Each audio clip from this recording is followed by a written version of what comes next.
switch a seat with someone. I was kind of surprised that they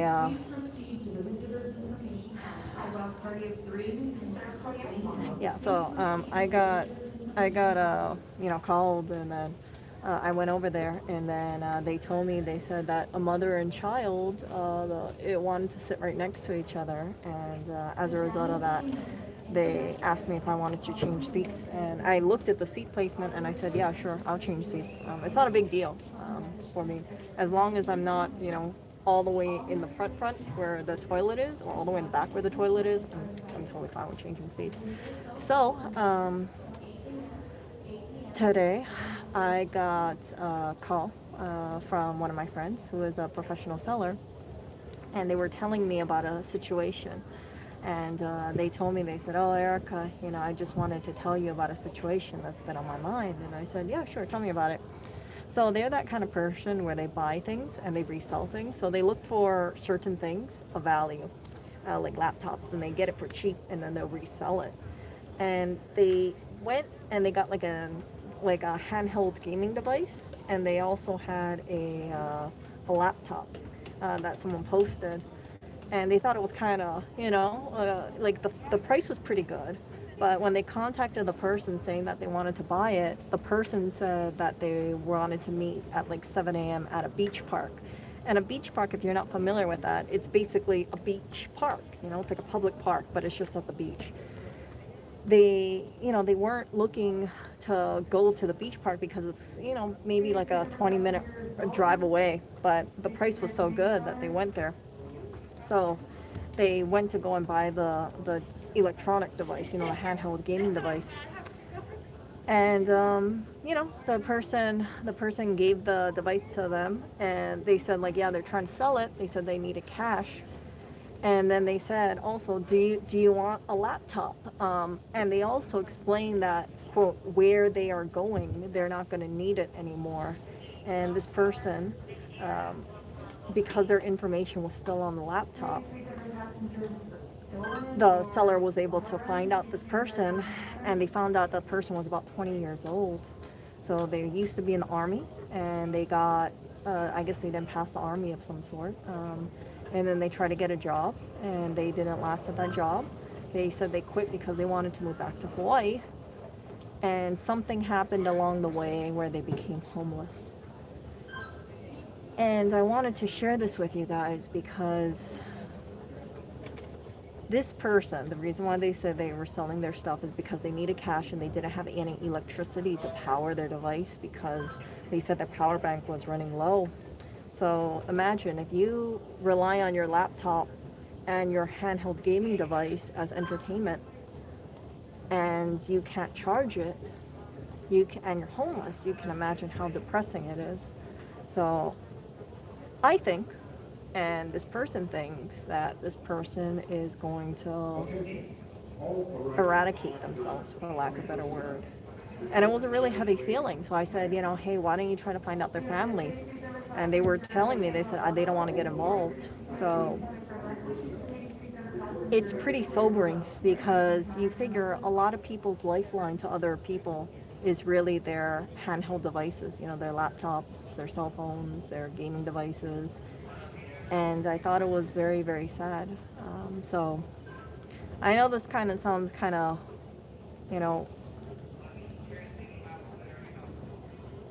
bad for me to say, talk about it, such a depressing stream.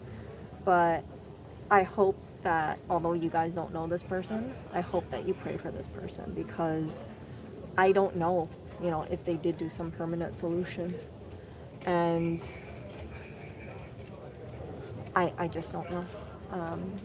But it brings awareness, it brings to the forefront about people need to take mental health seriously.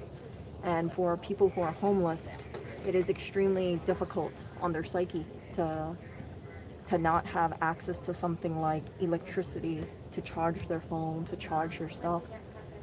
And I can only speculate that most likely what they're going to do with that cash is get some rugs, and then maybe, take too much of it, for lack of a better word. And it's, it's like a little too close to home. I think I shared with you guys like a couple of days ago, maybe yesterday, about someone that I know that also faced homelessness and also felt that they had nowhere to go to. So it's just like really kind of heavy on my brain right now. And I hope that person is okay, but it's just not, looking good. So if you guys are going through any difficulties and you guys are complaining about your issues, understand it could be much worse.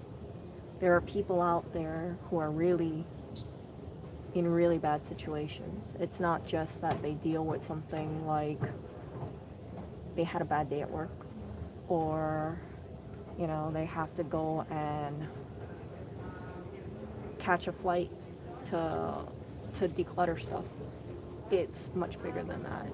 And sometimes people, they get so consumed in their grief, they're not able to see that things can really be dark for other people. And that person, again, I don't know what happened to the support system. The seller did some research, found out someone shares a last name, might be the sister, who knows. But yeah, they didn't want to reach out, and they just said they didn't want to get involved, and I didn't, I pushed it, but it's really, up to them, to their discretion. And I don't know if it already happened. I really don't know. But it makes me very sad to think about someone getting into that dark state, that they feel like they have no support system, no place to turn, and no hope in their life. And yeah, that really just made me just feel really bad about that person. I've never met them, but I saw a picture of them. I saw how I saw a picture of, it was sent to me, and they looked really young. So 20, 21 years old, and already has feelings of hopelessness, already going through homelessness in a beautiful, tropical little island.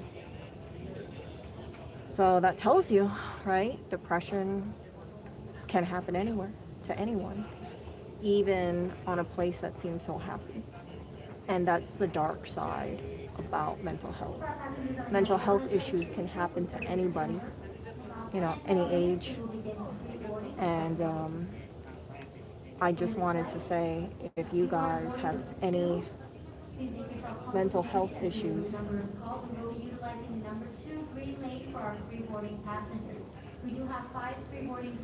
hold on, I'm gonna have to get going soon.